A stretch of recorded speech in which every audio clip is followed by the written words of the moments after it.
நன்றி அம்பா. இனி கேள்விகள் இருந்தா கேட்கலாம். அம்பா, நான் என்னுடைய கேள்வியை கேட்கிறேன்பா. சரி. அம்பா, நம்ம பிரார்த்தனையில பாடல் அந்த மாதிரி பாடும்போது நமக்கு எந்த விதமான எண்ணமும் நம்மளுடைய பெயரை டிஸ்டர்ப் பண்ணல. ஆனா மந்திர ஜபம் பண்ண உட்காரும் பொழுது, மந்திர ஜபம் பண்ணிட்டே இருக்கும்போது நிறைய எண்ணங்கள் நம்ம அப்பப்ப ரொம்ப டிஸ்டர்ப் பண்ணுது. அதுல இருந்து நாம வெளியில கொண்டு வர்றது என்ன பண்ணணும்பா? கேள்விய திரும்ப சொல்றேன். ஒரு பிரார்த்தனை பாடல் பாடும் பொழுது மனசு ரொம்ப பாய்வதில்லை. ஆனா ஒரு நாமத்தை எடுத்துக்கொண்டு திரும்ப திரும்ப சொல்லுவதாகிய ஜபம் பண்ணும் பொழுது மனசு ரொம்ப அலைப்பாய்கிறது.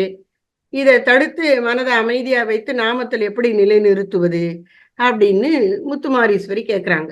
இப்ப பாடல் பாடும் பொழுது மனசு அலைப்பாயாம இருப்பதற்கு காரணம் அந்த பாடல்ல உள்ள தொடர்ந்து வரக்கூடிய அடுத்தடுத்து வரக்கூடிய கருத்துக்கள்ல மனசை கொஞ்சம் அலைப்பாய விடலாம். அங்க இட் இஸ் பெர்மிட்டட்.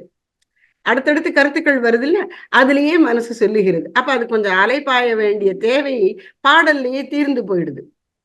ஆனா ஜபம் இன்னும் நுண்மையானது. அங்க ஒரு எண்ணம் தான். இப்ப உதாரணமா ஒருத்தர் ஓம் நம சிவாய அப்படிங்கிற மந்திரத்தை ஜபம் பண்றாருன்னு வச்சுப்போம். அல்லது ஓம் நமோ நாராயணாய, அல்லது ஓம் ஐம் மகாசக்தியை நமக. இதுதான் ஒரு எண்ணம். அதுக்கு என்ன அர்த்தம்?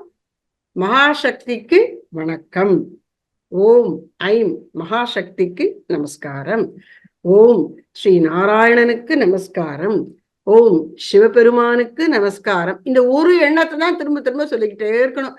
அப்படிங்கும் போது சாதாரணமா பக்குவமடையாத மனசுக்கு ஒரு சலிப்பு தட்டி விடுவது இயற்கை.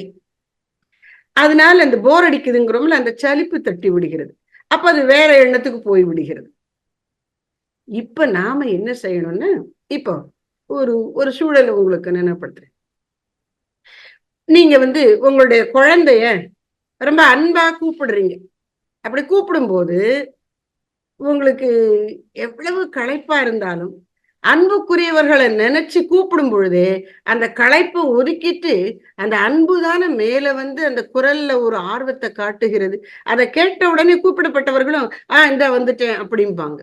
அந்த கூப்பிடும் போதே என்ன பண்றேன் அப்படின்னு நம்ம அன்பா சொல்லும் பொழுதே நம்முடைய குரல்ல ஒரு உற்சாகம் தெரியும்.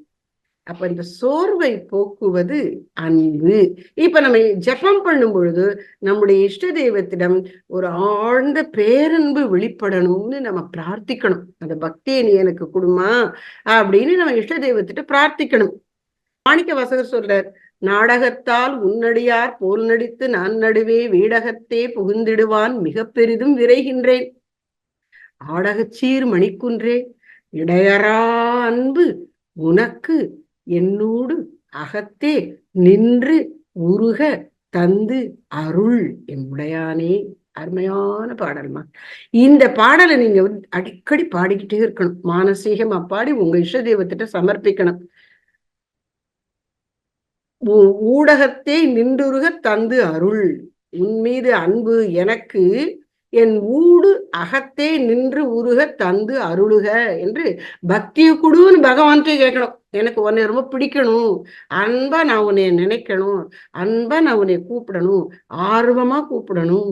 அதனால ஆழ்வார் என்ன சொல்ற, அன்பே தகழியா ஆர்வமே நெய்யாக இன்புருகு சிந்தை இடு திரியா நண்புருகு நாரணர்க்கு அவருடைய நாமத்தனம் அப்படி அன்போட ஆர்வமா சொல்லணுமா. அப்போ நம்ம இதயத்தினுடைய அந்த உணர்ச்சியெல்லாம் திரட்டி அன்போடு சொல்லும் பொழுதுதான் இந்த அலைப்பாய்தல் குறையும். இது ஒரு கருத்து. இன்னொரு விஷயம் என்ன அப்படின்னா, எந்த விஷயத்தை நினைக்குது மனசு. ஏன்னா நம்ம ஜபம் பண்ணினோம், கொஞ்ச நேரம் ஜபம் பண்ண உடனே மனசனுடைய மேல் பரப்பு அமைதி பெறுகிறது. அது அமைதி பெற்ற உடனே கீழ்பரப்புல அடிமட்டத்துல புதைந்து இருக்கக்கூடிய எண்ணங்கள்லாம் கிளம்பி வருது. இதுதான் ஜபத்தின் போது தியானத்தின் போது நடக்கிறது. இது எல்லாருக்கும் இருக்கும், யார் நம்ம இருக்கோமேன்னு நினைக்க வேண்டாம். அப்படி கிளம்பி வரக்கூடிய எண்ணங்கள் எது எதுக்கெல்லாம் நம்ம மீதி ஆசைப்பட்டிருக்கோமோ அல்லது எண்ணத்தை செலுத்தி இருந்திருக்கோமோ அதெல்லாம் வரும். இப்ப நாம என்ன செய்யணும், வேற ஒரு எண்ணம் வந்துருச்சு, மனசு அந்த எண்ணத்துல போயிருச்சுன்னு தெரிஞ்ச உடனே அதை ஆராய்ச்சி கூட பண்ண வேண்டாம், அதை அப்படியே விட்டு ஒதுக்கிடும், இக்னோர் இட். அதை அப்படியே உதாசீனப்படுத்திட்டு நாமத்தை சொல்லிடுங்க.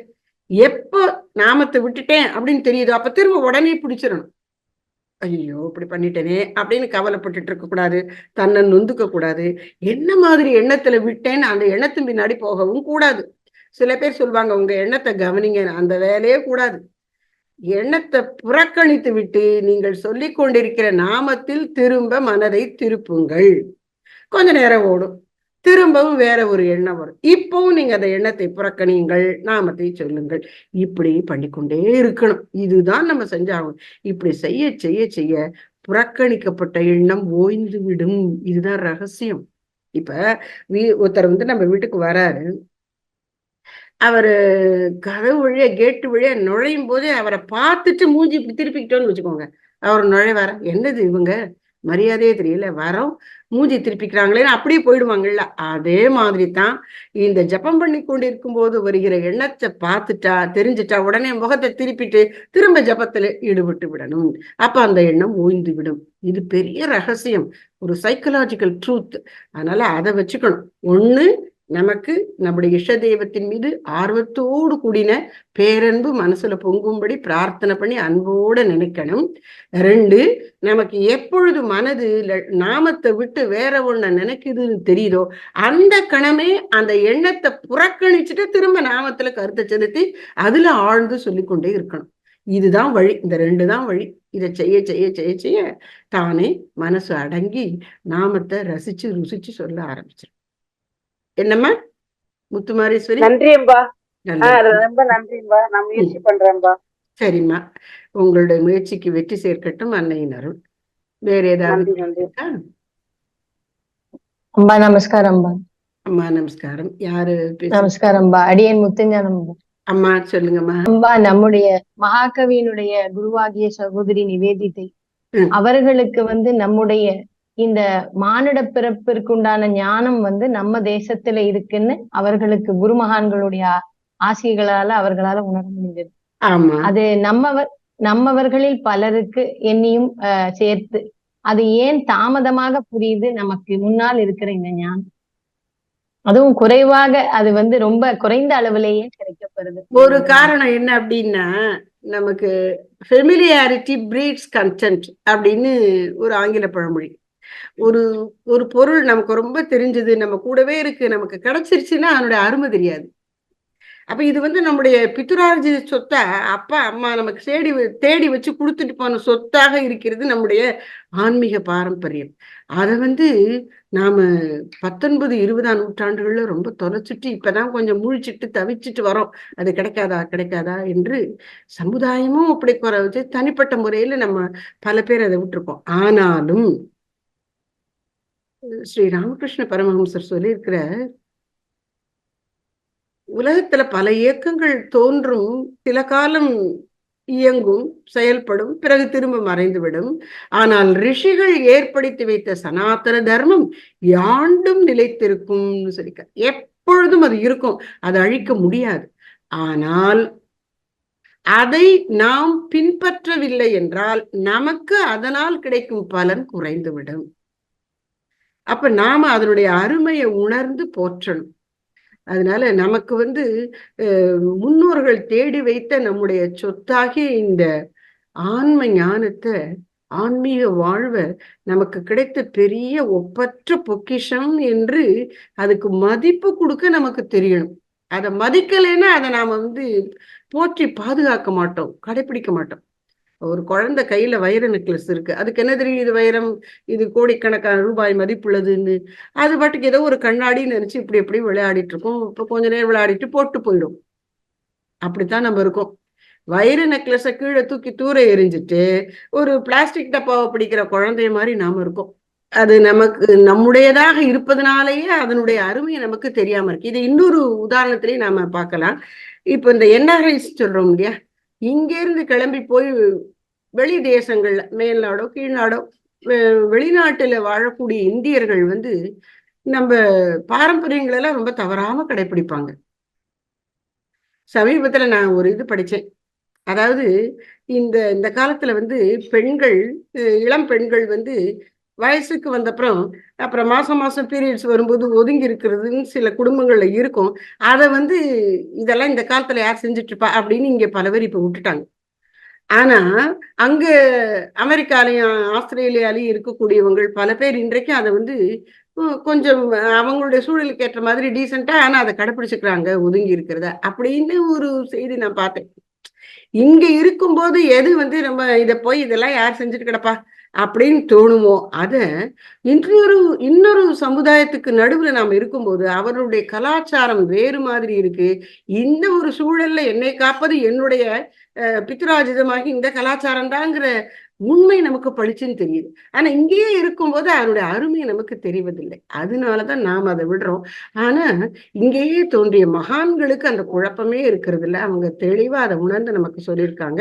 சுவாமி விவேகானந்தர் நமக்கு அதை உணர்த்தி இருக்கிறார். மேலை நாடுகளிலிருந்து வந்து ஒரு அருள்தாகத்தோடு ஏக்கத்தோடு வந்தவர்கள் அதை உணர்ந்து போற்றி பின்பற்றி நமக்கும் பாரு இது இவ்வளவு நல்லா இருக்கு, நான் வெளியிலேருந்து வந்து கடைபிடிக்கிறேன், நீங்க விட்டுறாதீங்க அப்படின்னு நமக்கு எச்சரிக்கை சொல்லி இருக்கிறார்கள் சகோதரி நிவேதிதை போல. இந்த 2 வகையான மகான்களுடைய உபதேசங்களை வாழ்க்கையையும் பார்த்து நாம நம்முடைய பாரம்பரிய சொத்தாகிய இந்த ஆன்மீகத்தையும் கலாச்சாரத்தையும் விடாம கடைபிடிக்க வேண்டியது ரொம்ப அவசியம். நன்றி அம்பாஜி. நன்றி அம்பாஜி. ஆமா, இன்றைய இளைய தலைமுறை கருத்தில் கொள்ள வேண்டியது அவர்களுக்கு உணர்த்துவதற்காக நாமளும் இதை நினைவுல கொண்டு கடைபிடிக்க வேண்டிய விஷயம். ஏன்னா இது வந்து வெறுமன வாய் வார்த்தையா சொன்னா போறாது. நாம எதை செய்யறோமோ அதை பார்த்துதான் இளைய தலைமுறை செய்யும். அதனால நாமளும் செய்யணும், அவர்களையும் செய்விக்கணும். சரி, இன்னும் வேற ஏதாவது கேள்வி இருக்கா? நன்றி அம்பா. அம்பா, நீங்க இப்ப சொன்ன உதாரணத்துல எனக்கு ஒரு சின்ன ஒரு ஐயப்பாடு இருக்கும்பா, கேட்கலாமா அம்பா? இப்ப நீங்க சொன்ன மாதிரி நம்மளுடைய குடும்பத்துல அந்த காலத்துல வந்து தனியா அந்த நாட்கள்ல தனியா இருக்கிறது அப்படிங்கிறது பழக்கத்துல இருந்தது. ஆனா அதை வந்து மத்தவங்க யாரும் அதை ஃபாலோ பண்றதில்ல. நம்மளுடைய குடும்பத்துல அதை ஃபாலோ பண்ணிட்டு இருக்கும் போது வெளியில இப்போ 3 நாள் தனியா இருக்கிறதா இருக்கட்டும், இல்ல வந்து துக்க வீட்டுக்கு போயிட்டு வந்தா குளிக்காம உள்ள வரக்கூடாது அப்படிங்கிறது இருக்கட்டும், அதை நம்ம ஃபாலோ பண்ணிட்டே இருக்கிறோம். ஆனா நம்ம கூட இருக்கிறவங்க அதை ஃபாலோ பண்ணாம இப்போ ஒரு உதாரணமா துக்க வீட்டுக்கு போயிட்டு வந்து நம்ம டைரக்டா தொடும்போது அந்த இடத்துல நம்மளால வந்து அதை சமாளிக்க முடியாம ஏதோ தப்பு பண்றோம் அப்படிங்கிற ஒரு இன்செக்யூர் ஃபீலிங், மனதுல ஒரு பதட்டம் இருக்குது. அதுல இருந்து நம்ம எப்படி நம்மளைய வந்து அதாவது சாதாரணமா நீங்க கடைபிடிக்கக்கூடிய விஷயத்த சுத்தி இருக்கிறவங்க செய்யாதனால நம்மளும் விட வேண்டி இருக்குங்கிறீங்களா? ஆமா ஆமா. அந்த இடத்துலதான் நாம வந்து அந்த மாதிரி அதுக்கு மதிப்பு கொடுக்காதவங்களோட நம்ம ஒரு ஆர்கியூமெண்ட் விவாதத்துல இறங்கக்கூடாது. அவங்க நம்மள கொஞ்சம் கேலி பண்ற மாதிரி பேசினாலும் பார்த்தாலும் அதை பொருட்படுத்த கூடாது. ஆனா அதை செஞ்சிடணும். இப்ப துஷ்டி வீட்டுக்கு போயிட்டு வந்தா குளிக்கணுங்கிறது, ஆஸ்பத்திரிக்கு போனா கைகால் கழுவி வந்து உடைய மாத்திக்கணும் அல்லது குளிக்கணும், இதெல்லாம் வந்து கொஞ்சம் நொச்சு நொச்சுன்னு தொந்தரவு மாதிரி தெரிஞ்சாலும் இப்ப கோவிட் பீரியட்ல என்ன பண்ணினோம், எவ்வளவு தூரம் நம்ம எப்படி கை கழுவணும்னு கூட டெமான்ஸ்ட்ரேட் பண்ணி காமிச்சாங்கல்ல. அதுதானே நம்ம பெரியவங்க பண்ணிருக்காங்க. அப்போ இந்த கோவிட் காலம் தவிர மற்ற சூழல்கள்லயும் நீ இந்த மாதிரியான இதெல்லாம் கடைபிடிக்கணுங்கிறத வாழ்க்கையினுடைய தன்மையை உணர்ந்து நம்ம பெரியவங்க சொல்லியிருக்காங்க. அதனால நம்ம பெரியவங்க சொன்னதுதான் சரி. அந்த நம்பிக்கையோட நாம திரும்ப அதை கடைபிடிக்கிறது தான் நாம செய்ய வேண்டியது. எவ்வளவு தூரத்துக்கு சாத்தியமோ அவ்வளவு தூரத்துக்கு அதை கடைபிடிச்சிடணும். அந்த அளவுக்கு நமக்கு ஒரு பலம் கிடைக்கும். அதுல வந்து நம்ம ஒரு அதனுடைய முக்கியத்துவத்துல ஒரு ப்ரையாரிட்டி கொடுத்துக்கலாம். ரொம்ப முக்கியமானவற்றை யார் என்ன சொன்னாலும் செஞ்சே தீருவேன், கொஞ்சம் முக்கியம் இல்லாததுன்னா விட்டு கொடுத்தா பரவாயில்ல, அப்படி நாம வச்சுக்கணும். எசென்ஷியல்ஸ் அண்ட் நான் எசென்ஷியல்ஸ், மிக முக்கியமானவை அவ்வளவு முக்கியத்துவம் இல்லாதவை, அப்படி நாம பிரித்து கொண்டு சின்ன சின்ன விஷயங்கள்ல கொஞ்சம் காலத்துக்கு ஏற்ற மாதிரி போய் கொண்டாலும் கூட பெரிய விஷயத்துல அது விட்டு கொடுத்துடாம இருந்தணும். உதாரணமா நான் சின்ன பொண்ணா இருந்த பொழுது எங்க அம்மா வந்து பீரியட்ஸ் டைம்ல திருவாசகம் புஸ்தகம் எடுத்து படிச்சாலே சத்தம் போடுவாங்க, அதெல்லாம் தொடக்கூடாதும்பாங்க. என்னால இருக்கவே முடியாது. நீங்க வேற ஊருக்குள்ளே வர விட மாட்டேங்கிறீங்க, வேலையும் செய்ய விட மாட்டேங்கிறீங்க, நான் ஸ்கூலுக்கு போயிட்டு வந்துட்டு அதை மட்டும் எவ்வளவு நேரம் படிச்சுட்டே இருக்கிறது, நான் திருவாசகத்தை தொடக்கூடாதுன்னு என்ன அர்த்தம் அப்படின்னு நான் எடுத்து உட்காந்து படிச்சிருவேன் பேசாம. இப்ப ஒதுங்கி இருக்கணுங்கிறது கேட்டுட்டேன்ல, திருவாசகம் புஸ்தகத்தை தொடக்கூடாதுன்னு அப்புறம் நான் என்ன பண்றது அப்படின்னு அதை மீறிக்கிட்டேன். அப்படி நாம பார்த்துக்கணும். சில இதுகளை கடைப்பிடிச்சே தீரணும், சில இதை கொஞ்சம் விட்டு கொடுத்துக்கலாம் அப்படின்னு நாம இசென்ஷியல்ஸ் நான் இசென்ஷியல்ஸ்னு பிரிச்சுட்டு இசென்ஷியலை கடைப்பிடிச்சிருவோம், நான் இசென்ஷியலை விட்டுருவோம் அப்படின்னு நம்ம வச்சுக்கிட்டா கொஞ்சம் சூழலுக்கு ஏற்ற மாதிரி நம்மளை அகாமடேட் பண்ணிக்கலாம். நமக்குள்ளேயே ஒரு அட்ஜஸ்ட்மெண்ட் கொண்டு வந்துக்கணும். இது நமக்கு அனுபவத்துல வாழ்க்கையை பார்க்க பார்க்க புரியும். சரிம்பா. நன்றிம்பா. நன்றிம்பா. இன்னொரு கேள்விக்கு சுருக்கமான பதிலளிப்பதற்கு நேரம் இருக்கு. ஒரு சகோதரி கேட்கிறாங்க, songs mentioned as examples be shared please. அதாவது இன்னைக்கு விளக்கின பாடல் எல்லாருக்கும் அனுப்பியிருக்கோம். இதுல நான் சொன்னது இந்த உதரேத் ஆத்மனாத்மானம் அந்த ஸ்லோகம் தான் இல்ல, நான் அதை வேணா அனுப்புறேன். வேற என்ன சாங் குறிப்பிடுறீங்கன்னு தெரியல. சகோதரி சுஜாதா, நீங்க வேற என்ன மனசுல வச்சிருக்கீங்க அதை சொன்னீங்கன்னா அதை அன்மியூட் பண்ணிக்கோங்க. அன்மியூட் பண்ணி சுஜாதா அன்மியூட் பண்ணிக்கோங்க. வணக்கம் அம்பா. ஆழ்வார் பாடல் ஒன்னும் திருவாசகத்துல இருந்து பாடல் ஒன்னும் அது மனசுல இருந்தாலே நமக்கு பல விஷயங்கள் ட்ரிகர் பண்ண மாதிரி இருக்கும்னு எனக்கு தோணுச்சு. அந்த பாடல் அன்பே தகவல் அதுவும் ஆமா ஆமா இந்த ரெண்டு தான் நான் ரிக்வெஸ்ட் பண்றேன். தேங்க்யூ அம்பா. வெரி குட், நல்ல கேள்வி. ஒரு பயனுள்ள, அதாவது கடைபிடிப்பதற்கு உதவி தரக்கூடிய ஒரு அம்சம் இது. நல்ல விஷயம். என்ன இதெல்லாம் இந்த மாதிரி அடியார்களுடைய வார்த்தைகளை நம்ம மனப்பாடம் பண்ணி மனசுக்குள்ள ஓட்டிக்கிட்டே இருக்கணும். அதுக்கு பேர் மனனம் அப்படின்னு. அந்த மனனம்ங்கிற பயிற்சி நம்ம செய்ய செய்ய அந்த கருத்துக்கள் நம்ம மயம் ஆயிடும். அப்ப நமக்கு அதை கடைபிடிக்கிறது எளிதாயிடும். சரி, நான் அனுப்புறேன் 3 கருத்துக்கள். நன்றி அம்பா. நன்றி.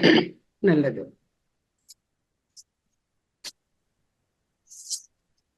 நமஸ்காரம் அம்பா. அம்மா நமஸ்காரம். யாருமா? நான் உமா மகேஸ்வரி. சரிப்பா, எனக்கு இங்க தெரியல, சொல்லுங்க. அம்பா, நம்ம இப்போ இந்த காலத்துல எல்லாம் தனியா ஈகோ பாக்குறாங்க. ஒரு டீமா வேலை செய்யறது ரொம்ப கஷ்டமா இருக்கு. என்ன பண்ணலாமா? ஒரு குழுவா வேலை செய்யவே முடியல. எல்லாரும் அவங்க தனித்துவமா தெரியணும்னு நினைக்கிறாங்க. ஆனா அதனால டைமும் வேஸ்ட் ஆகுது, நம்மளோட எனர்ஜியும் வேஸ்ட் ஆகுது. எல்லா வேலையும் தனியா செய்ய முடியாது தானே. ஆனா டீமா செஞ்சா சீக்கிரமும் செய்யலாம். ஆனா எல்லாரும் ஒத்து வர மாட்டேங்காங்களே, என்ன பண்ணலாம்? ஆமா, இது நமக்கு ஒரு நம்முடைய பழைய அமைப்புல, குடும்ப அமைப்புல இதை எளிதா செய்யறாங்க. கூட்டு குடும்பம், அப்புறம் தனி குடும்பமா இருந்தா கூட பெரிய குடும்பம், சகோதர சகோதரிகள் நிறைய பேர் இருப்பாங்க. அப்ப இது தானே நிறைவேறி விடும். நினைச்சபடியெல்லாம் செய்ய முடியாது. பெரியவங்க சொல்றதை கேட்கணும்னு ஒண்ணு இருக்கும். இப்ப அப்படி இருந்தாலே அது ஏதோ தப்பு, நம்மளை அடக்கி வைக்கிறாங்க, ஒரு செல்ஃப் எக்ஸ்பிரஷனுக்கு அது இடைஞ்சல் என்கிற ஒரு மேல்நாட்டு சிந்தனை நாமளும் ஏற்றுக்கொண்டு விட்டான். அதுதான் நம்ம பண்ற பெரிய தப்பு. இப்போ எப்பெல்லாம் நமக்கு முன்னேற்றம் ஏற்பட்டிருக்கு அப்படிங்கறத நாம கொஞ்சம் சிந்திச்சு பார்த்தோம்னு சொன்ன, நாம ஈகோவை விட்டு, தனித்துவத்தை விட்டு, நான் எல்லாரை விட பெரியவ அப்படிங்கிற எண்ணத்தை விட்டு ஒதுக்கி அடுத்தவர்கள்ட்ட இருக்கக்கூடிய சிறப்பை உணரவும் ஏற்றுக்கொள்ளவும் அங்கீகரிக்கவும் தயாரா இருக்கும் பொழுதுதான் உறவுகள் நல்லா இருக்கும், நாமளும் முன்னேற முடியும். இது நாம தெரிஞ்சுக்கணும். ஏன்னா இப்ப எல்லாருடைய மனநிலை எப்படி இருக்குன்னு அதை இதுதான் மேலே தாக்கம்ங்கிறது. நம்மள அறியாமலே நம்முடைய கலாச்சாரத்தை அரிச்சிட்டு இருக்கிற ஒரு எண்ணப்போக்கு என்னன்னா, நான் ஒரு இண்டிவிஜுவல், என்னுடைய இண்டிவிஜுவாலிட்டியை நான் நிலைநாட்டி ஆகணும் அப்படின்னு. இண்டிவிஜுவாலிட்டியை நிலைநாட்டு, நிச்சயம் அதுக்குத்தான் உனக்கு இந்த வாழ்க்கைங்கிற வாய்ப்பையே கடவுள் கொடுத்திருக்கார். ஆனா நீ இங்கே தனியொருவனாக இருக்க வந்தவன் இல்லை. இந்த உலகத்துல ஒன்ன தவிர எத்தனையோ ஃபோர்ஸஸ் வேலை செய்துட்டு இருக்கு.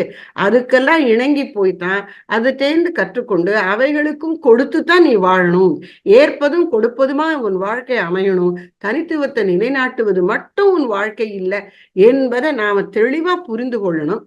அப்புறம் நாம அதை மற்றவங்களுக்கு கொஞ்சம் இந்த நோ நான்சென்ஸ் மேனர் அப்படிம்பாங்க, இவங்கள்ட்டெல்லாம் நம்ம வம்பு வச்சுக்க முடியாதுன்னு அவங்களுக்கு தோணணும். மற்றவங்களுக்கு, நம்மகிட்ட பழகிறவங்களுக்கு அப்படி நம்ம சொல்றத தெளிவா சொல்லணும். சுவாமி சித்மானந்த மகாராஜ் சொல்லுவார், நீ பெரிய ஆர்குமெண்ட் பண்ணணும்னு அவசியம் கிடையாது. நீ சொல்றது லாஜிக்கா தெளிவா சொல்லிடு, அதை அவங்க புரிஞ்சுக்கட்டும். இல்லையா அதுக்கப்புறம் கோபம் வெறுப்பு அவங்ககிட்ட காட்டாம ஆனா சொல்ல வேண்டியது சொல்லிடும். எப்பப்ப தேவை வருதோ அப்பெல்லாம் சொல்லிடணும். நீங்க இப்படி பண்ணினா காரியத்துக்கு அது இடைஞ்சலா இருக்கும், நீங்க பண்ணாம இருக்கிறது நல்லது அப்படின்னு சொல்லிடணும். அப்புறம் அவங்க அப்படி தன் இஷ்டப்படி பண்றாங்க, ஒரு கஷ்டமே வருதுன்னு வச்சுக்கோங்க, அவங்கள்ட்ட சுட்டி காட்டணும். அதுல கூட ஒரு கோபம், வன்மம், அந்த அவங்கள மன்னிக்க முடியாத தன்மையில இருக்கக்கூடாது. அப்படி மனசை வச்சுக்கிட்டு அவங்களுடைய குறைய சுட்டி காமிச்சு நீ கொஞ்சம் இணங்கி வாங்க அப்படின்னு கூப்பிட்டா ஒரு நேரம் இல்லாட்டா ஒரு நேரம் அவங்க மனசு மாறி வருவாங்க. அப்படி கொஞ்சம் கொஞ்சமா.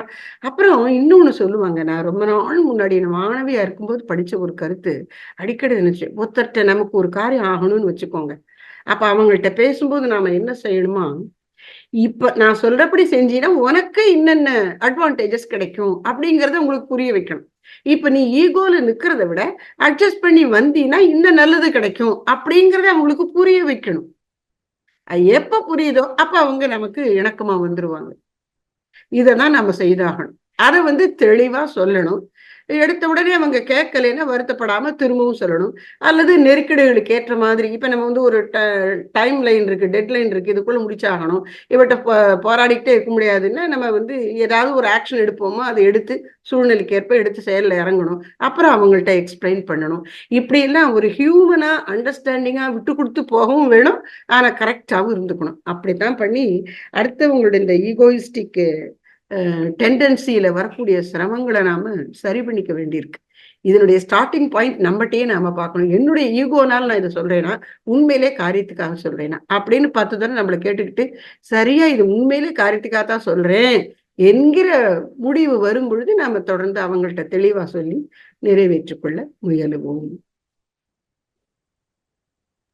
நன்றி அம்பா. ஆமாமா, நன்றி அம்மா. பூர்த்தி பண்ணிடலாமா? மணி 8 ஆயிடுச்சு. நாம இந்த சாந்தி மந்திரம்னு நீங்க நிகழ்ச்சி நிரல்ல குறிப்பிட்டிருந்தீங்க. நாம சாந்தி நிலையமாம் நம்முடைய அந்த கல்லூரி பாடல், அன்னையார் அப்படி அமைதியின் சொரூபமா இருந்ததை நினைவுபடுத்தக்கூடிய பாடல், அதை தான் பாடினோம். இப்ப அதை திரும்ப பாடலான்னு நினைக்கிறேன். முத்துமாரீஸ்வரி, நீங்க சாந்தி தரும்போது எதை இப்போ மீன் பண்ணினீங்க? அதுதான்பா மீன் பண்ணிருக்கேன். சரி சரி சரி. அப்ப சாந்தி நிலையமாம் பாடல் அப்படி போட்டுருங்க அடுத்த தடவை. சரிம்பா, அடுத்த தடவை அந்த மாதிரி பண்ணிருக்கேன்.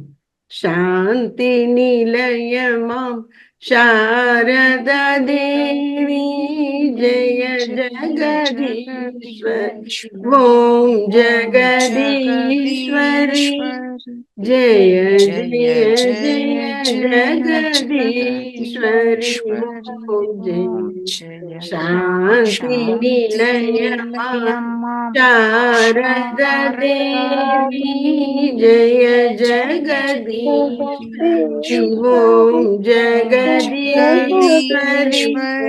ஜெய ஜெய ஜெய ஜகதீஸ்வரி ஓம் ஜெய சாந்தி நிலையமாம் சாரதா தேவி ஜெய ஜகதீஸ்வரி ஓம் ஜகதீஸ்வரி ஜெய ஜெய ஜெய ஜகதீஸ்வரி ஓம் ஜெய சாந்தி நிலையமாம் சாரதா தேவி ஜெய ஜகதீஸ்வரி ஓம் ஜகதீஸ்வரி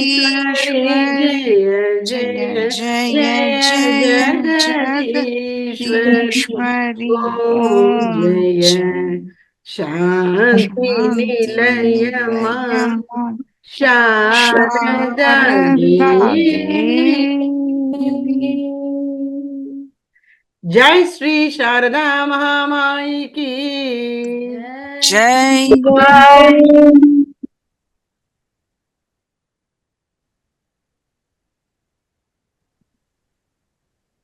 நன்றி அம்பா. கிருஷ்ணார்ப்பணம். நன்றிமா. அனுமா வந்துட்டாங்க. நன்றி அம்பா, ரொம்ப நல்லா இருந்தது. கிருஷ்ணார்ப்பணம்.